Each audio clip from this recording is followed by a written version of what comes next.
If you actually understand how to subtract numbers, you ought to be able to get this problem right without using a calculator. All right, so let's take a look at the problem. We have negative 7 minus 3 in parentheses minus 3 minus 7 in parentheses. Now, although some of you out there may get this right, and a lot of you are going to get lucky and end up with the right answer, but what we want to do here is make sure you can confidently do this problem. Now, this is a kind of like a basic level subtraction problem, and at the end of this video, I'm going to show you other subtraction problems that even the best of math students make mistakes with. All right, so let's take a look at our answers here because we do have a multiple choice question. So A is 0, B is 4, C is 8, and D is negative 8. All right, so go ahead and pause the video and take your best shot. Again, no calculators. And here's what I want you to do. Try not to guess, actually kind of commit to an answer. And again, put that into the comment section. All right, so let's walk through a very common approach to this problem. So a lot of people are going to look right here and they're going to say, oh yes, I know how to subtract numbers. 7 minus 3 is 4, right? So they got a 4 right here.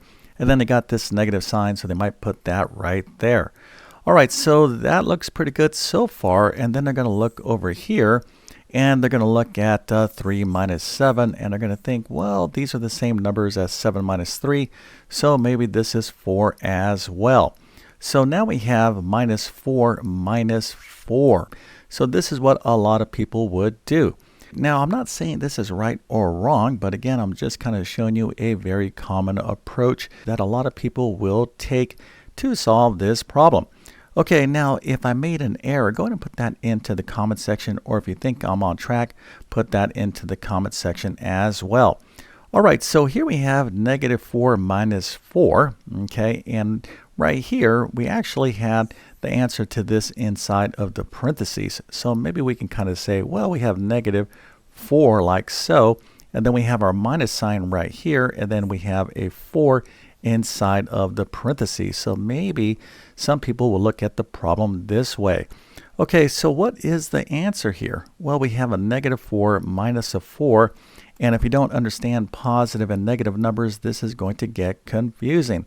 All right, now a lot of you might be saying, well, I think this looks pretty good, and minus 4 because we have two negatives here, maybe the answer is negative 8.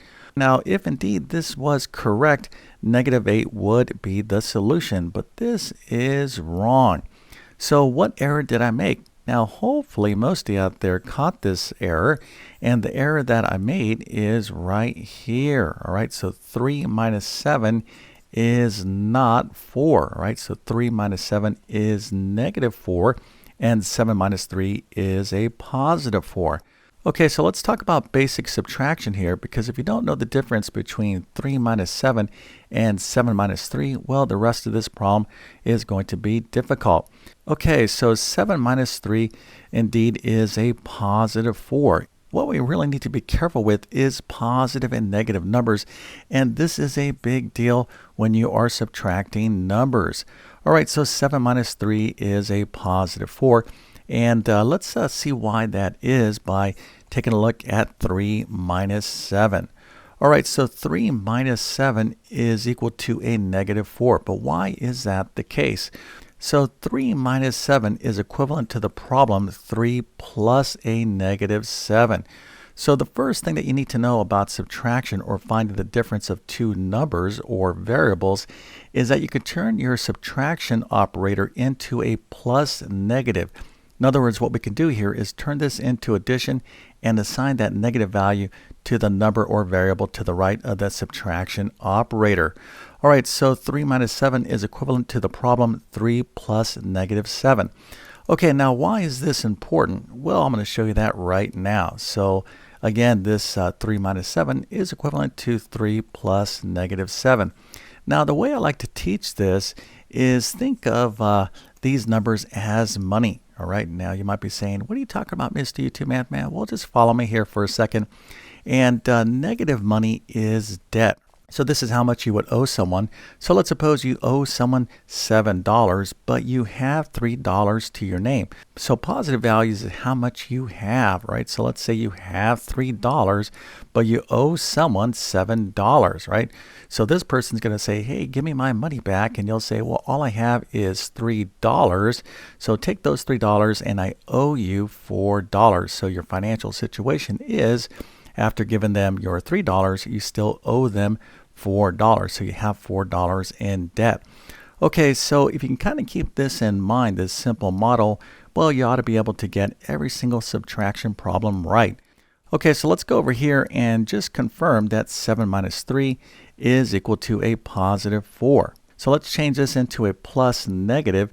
So here you have what? Well, here we have $3 of debt, but we have $7 to our name. So we have enough money to pay back this $3 loan or bill. And what we have is $4 left over. So we have a positive 4.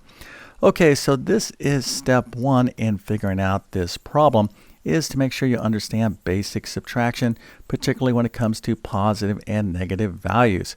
Okay, so let's go back and kind of clean this up again. So 7 minus 3 is indeed 4. So here we have negative 4 minus 3 minus 7 is what? Well, this is negative 4. So we'll put this right here. Okay, so now this is our problem. All right, so we have negative 4 minus a minus 4.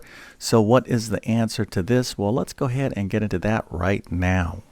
So once again, we have a negative of a positive 4, right? Because 7 minus 3 is positive 4 minus 3 minus 7, which of course is negative 4. So this is what we have. And now we are at a very interesting part of the problem, because we need to figure out what a negative of a negative is, right? So what is this equal to right here?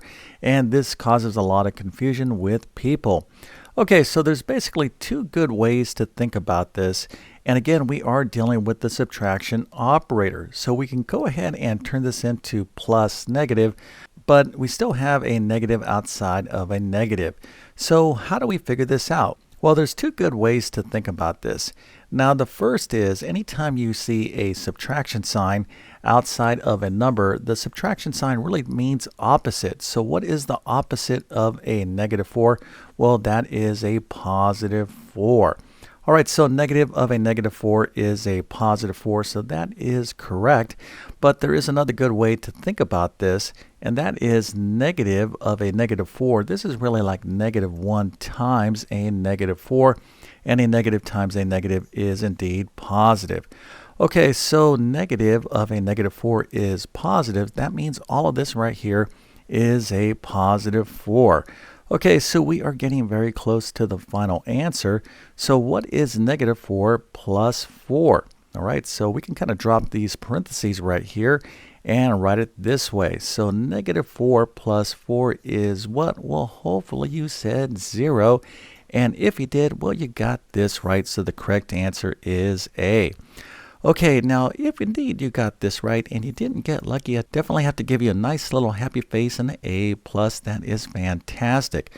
All right, so negative 4 plus 4 is 0. If you have $4 in debt, but you have $4 to your name, well, guess what? You really don't have any money at all. Okay, so this is the correct answer, but this is not the end of this video, because I'm going to show you some very common subtraction mistakes.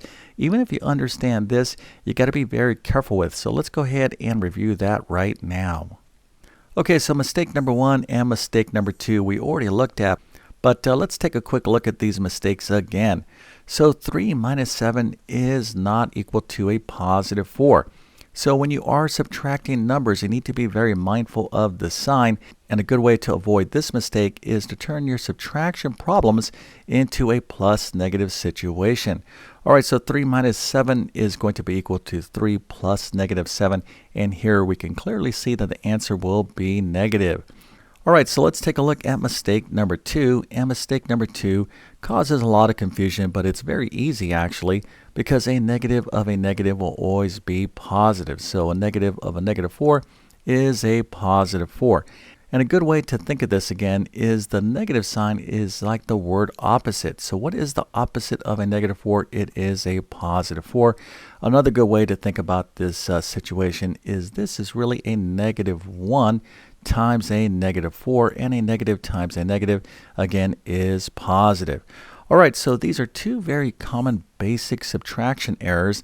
And now let's take a look at something that's a little bit more interesting that happens all the time in algebra.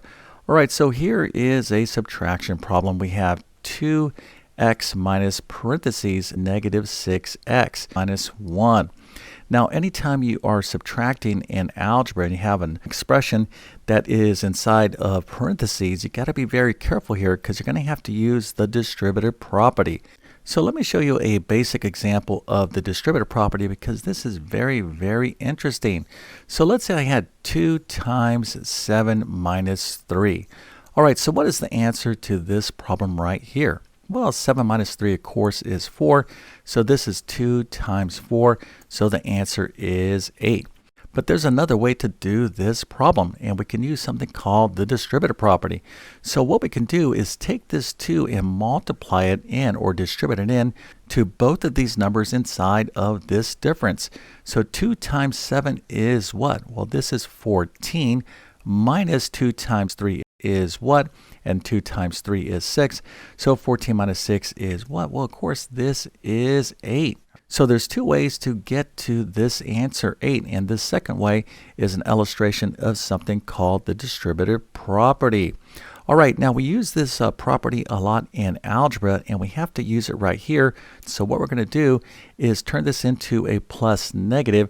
And again, this is like negative 1, right? So this is like negative 1 being multiplied to this expression inside of the parentheses. So now we have negative 1 times a negative 6x. So a negative times a negative is positive. So here we have 2x plus negative times a negative is positive. So this is going to be a positive 6x. And negative 1 times this, well, this is what? This is going to be plus negative. So a negative times a negative is a positive. So this is going to be a positive 1. And then, of course, we can combine like terms right here. 2x plus 6x is 8x. So our final answer would be 8x plus 1. But I can tell you right now, a lot of students make mistakes when it comes to subtracting in algebra. So even though you understand basic subtraction, you got to follow these principles, not only of numbers, but of course algebraic expressions as well. Okay, so hopefully this video helped you out. And if that's the case, don't forget to like and subscribe. And if you need additional math help, I have thousands of videos on my YouTube channel, from basic math to advanced math and everything in between. But if you really want to learn math from me, you got to check out my full main math courses. You can find links to those in the description of this video. Okay, so with all that being said, I definitely wish you all the best in your math adventures. Thank you for your time and have a great day.